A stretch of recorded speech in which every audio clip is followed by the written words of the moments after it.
আসসালামু আলাইকুম মা, কেমন আছো তুমি? তোমারে তো ফোন দিছিলাম, তুমি ধরলা না, হয়তো ব্যস্ত আছো, এই জন্য ভয়েস দিলাম। রোজাদোলা ওরা কেমন আছে? ওদেরকে বইলো আমি ওদেরকে ফ্রি হয়ে ফোন করব। আজকে তো আমার ছুটি, আজকে আমি একটু বন্ধুদের সাথে বেরোইছি।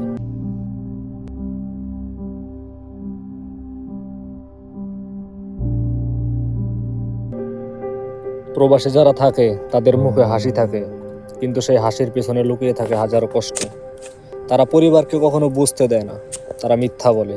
তারা মিথ্যা বলে পরিবারকে নানান রকম সান্ত্বনা দেয়, কারণ তারা কখনো চায় না তাদের কষ্টটা তাদের পরিবার বুঝুক।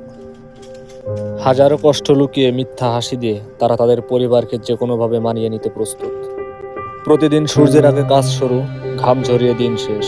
আর এই সব প্রবাসের জীবন সহজ না, তারপরও আমরা লড়াই করি, কারণ আমাদের পেছনে আছে একটি পরিবার।